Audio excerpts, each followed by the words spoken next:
Who is this devil? Is he real? Or is it a figment of your imagination?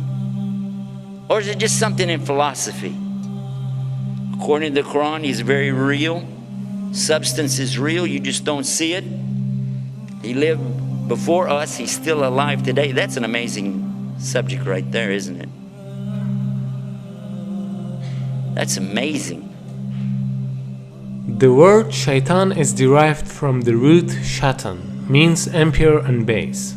Shaitan refers to an entity that is rebellious, irrespective of whether it is of humans or jinn. It is also said that it means a nefarious soul who is distanced from Allah subhanahu wa ta'ala and from the truth.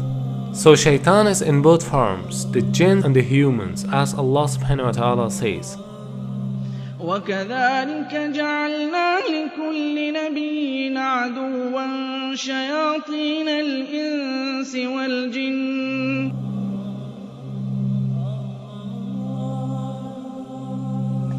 Now what is this about the jinn? Why do you have to believe in that? Well, they're part of something called al-ghaib. Al-ghaib means the things you don't see, the unseen. You agree and I agree, we don't see Allah. Okay, so he's in the ghaib, the unseen. We agree there are angels and you don't see them. They're in the ghaib, unseen, made out of light. And now the jinn, and we don't see them. They're also in the ghaib. They're made from a fire which has no smoke to it. And if fire has absolutely nothing like smoke to it, or that it could be that you don't see that either. There's heat that you don't actually see, isn't that true? The both kind of shayateen are trying to lead people to evil deeds. The jinn kind of them are whispering to your hearts so that you can't see them or hear their whispering. And the human kind of them are whispering to your hearts in a way that you can see and hear but not realize it as whispering. And he can be anyone, even a friend of you who suggests you for drinking alcohol or any other kind of evil deeds. As far as the question is concerned with Iblis, it should be noted that Shaitan is a common noun, whereas Iblis is a proper noun. Iblis is also from among the jinn, who was the first creature that disobeyed Almighty Allah's command. We don't see the jinn, but we said that they have choices, and they were making choices even before Adam or human beings were ever created. And their choices were sometimes good, sometimes bad. From them comes the one we call Lucifer or Iblis. And who is that? Who is Lucifer? Who is Iblis? You might say he's the devil, the Satan or Shaitan as he's called in the Arabic language. But actually he started out as a worshipper of Allah. And he was worshiping and praying to Allah and extolling Allah to the extent that Allah raised him up to be even with the angels. Now remember, this guy Iblis is not an angel, but he was worshipping alongside of them because of his ibadah or worship, being so lovely, and Allah raised him up, you see. But then what happened? And this is an important story. So we'll digress from a moment from our beauties of Islam to go into this to get a concept here to understand a big mistake that some people make when they say that he's from the angels.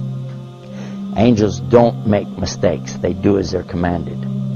So when Allah created the best of His creation, what did He create? He created Adam, a human being. He created Adam from what? He created him from mud or clay.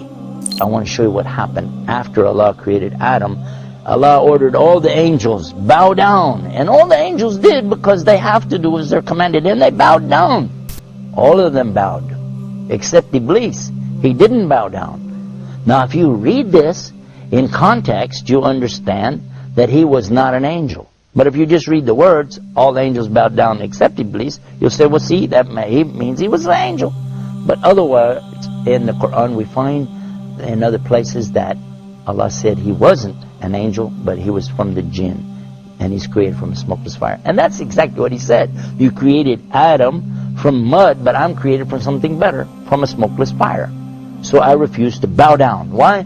Because I'm better than him. I am better than Adam, and I refuse to bow down to him. And by so doing, he disobeyed Allah. And whoever disobeys Allah, he's in trouble. But especially if he does it out of his arrogance and his pride. I refuse to obey because, I know better. And in this way, he put himself in the worst possible condition with Allah. Allah condemned him to hell forever. And he said, I don't even care. Just let me take him, meaning Adam, and his children along with me to hell. What? For what? Because of this thing called pride or arrogance. Kibr in the Arabic language. And what is kibr? And kibr is something comes from kabara. Kabara is the root of the word akbar. And only Allah is akbar. Allah is greater and greater and greater than anything. But a human being has no right in front of Allah or anything that's created. The jinn, the angels, nothing have the right to come in front of Allah like this and say, hey, who am I? You know, I'm this, I'm that. No. Allah gave you a commandment. You do it. Now the important point is that everyone thinks that it is because of shaitan that we commit sins. That's why they're asking some questions like, why Allah created shaitan? Or why Allah didn't finish shaitan so that we wouldn't commit sins? Here's a misunderstanding. Shaitan cannot do anything more than whispering. To make it more clear, let's ask a question. Before Iblis became shaitan, there was no other shaitan, right? So who told Iblis to disobey Almighty Allah's command? Here's the point. There was no shaitan before him. He did it because of his nafs. Suppose that even if there was no shaitan, still we'd have nafs. So we'd commit sins. Because this world is a test for the mankind and the jinn kind. Now same as the case with Iblis, he is also in this test because he is a jinn and he has nafs. So Allah subhanahu wa ta'ala didn't create him as shaitan. Rather he himself chose to be shaitan. Not only Iblis but all the other shayateen are choosing to be shaitan by disobeying Almighty Allah's order. Now, what happened next? Well, that's when Allah told Adam that he could have anything that he wanted in all of the paradise. Go ahead, enjoy. But there's one tree, don't eat from it. Of course, you know what's going to happen. And the devil came to him and to Eve and got them to eat from that tree. And they were cast down because of that. But Allah knew from the beginning they would eat from it. That's why Allah put it there. Because this life, and this is the whole reason for me telling you this story, so you can get this one beauty of Islam, to understand this one thing. This life is nothing more than a test.